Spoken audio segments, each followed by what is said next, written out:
you good there? Hi, my name is Charlie Abrams. As you saw, I used to have epilepsy. It is my great privilege to present this tribute book to Meryl Streep for helping other kids with epilepsy.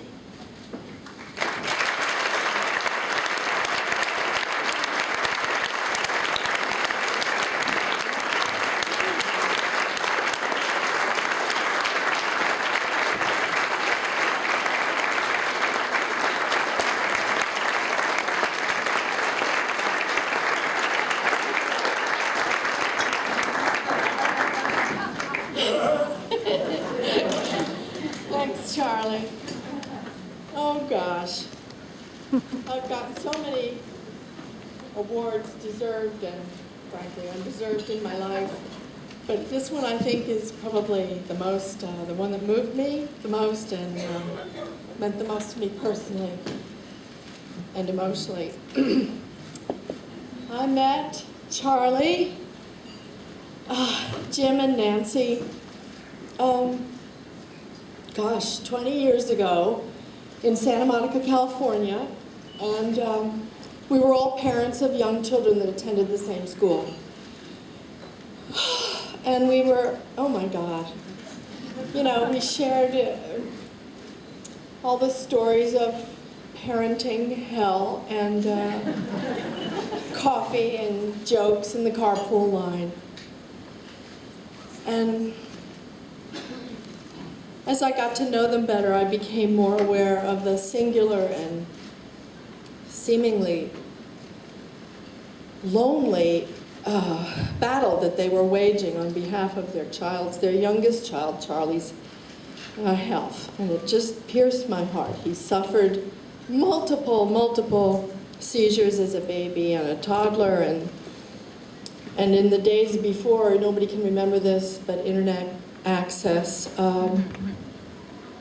Jim and Nancy felt completely alone in their search for an alternative to the multiple failed drug therapies with their attendant devastating side effects that were and still are the preferred course of treatment.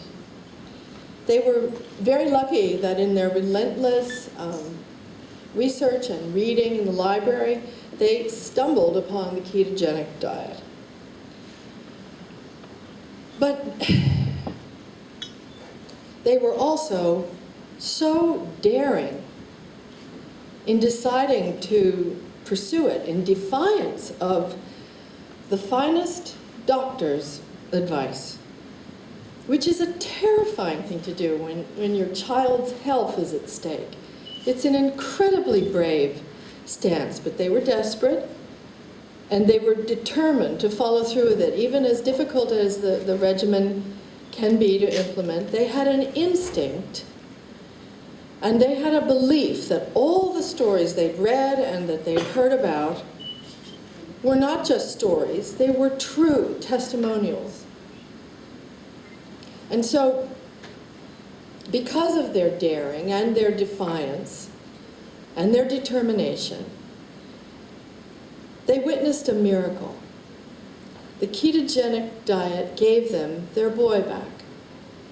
He'd been battered by his illness and the side effects of medication for years. He was a very frail little boy, I remember. This gigantic fella that stood next to me grew up to be a strong and seizure-free and smart young man.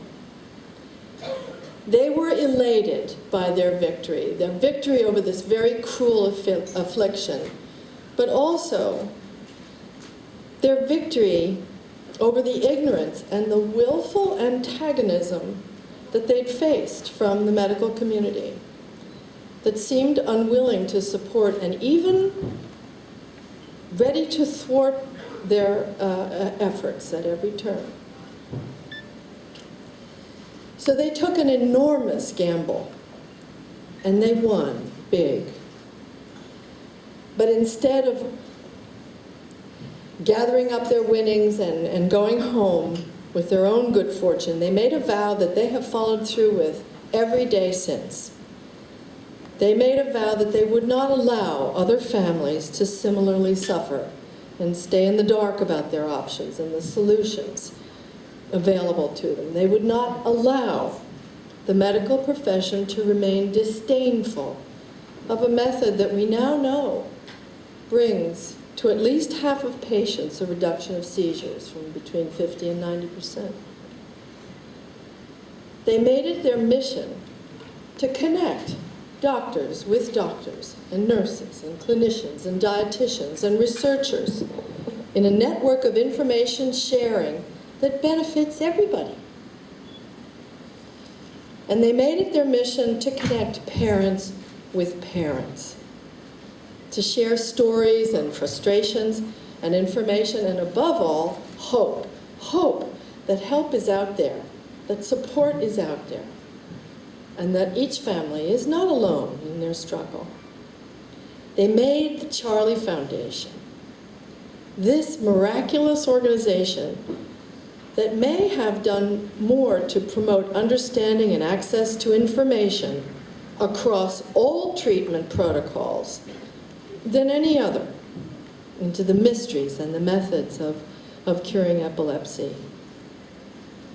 And their tireless efforts to further research and to marry scientific study to the anecdotal evidence of thousands of families around the world is, to me, just so humbling and admirable, and I really showed up tonight to applaud them and celebrate them and their achievement.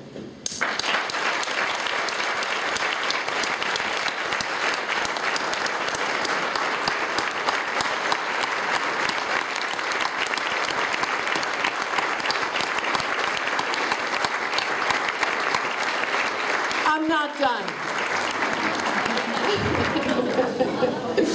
I'm not done. My little part in spreading the good news about the ketogenic diet and First Do No Harm is something I am very proud of. Maybe not because of the acting, but because of the honor it was for me to tell Connie Intermitti's story, the story of a real mom and all the moms who went through so many of the same unbearable battles on behalf of their kids, as my friends did, and more than they did because of her limited resources. The story of a mom and dad who demonstrated the same daring, defiance, and determination to save their child's life. I hadn't looked at the movie in 20 years, and believe it or not, I don't sit around every night and watch my movies. Well, not every night.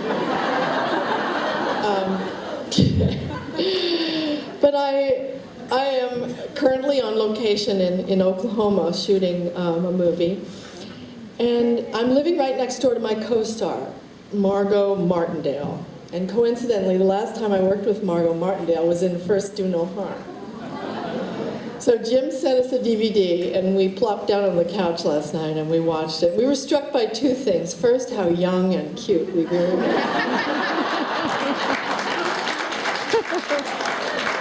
Long ago. But second, how amazing it was that Jim Abrams has managed to be so ahead of his time in writing and directing and producing this movie, not only relative to the ketogenic diet, but also in recounting the frustration with insurance issues in the film. Children being denied coverage because of pre-existing conditions.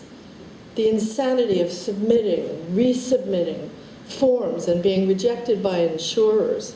Families going bankrupt and houses being foreclosed on because of exorbitant medical bills, et cetera, et cetera. This is language that seems pulled from the headlines of our political news today, in 2012. So I'm so grateful to Jim for allowing me to be associated with this wonderful film that I think should be, required viewing in every neurology department, in every medical school. Without question. Without question. I feel so privileged to have been able to tell Connie's story and to amplify it for other moms and dads to know they're not alone. And there is help and information and support out there for you.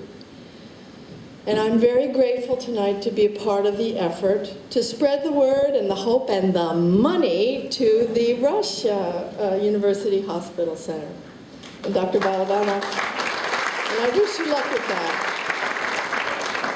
They will be added to the over 200 hospitals around the world and the nation that administer the diet and modifications of the diet to a needy population. So 50 million people who suffer from these disorders, thank you. And I thank you from the bottom of my heart for the privilege of standing here with you tonight. Thanks.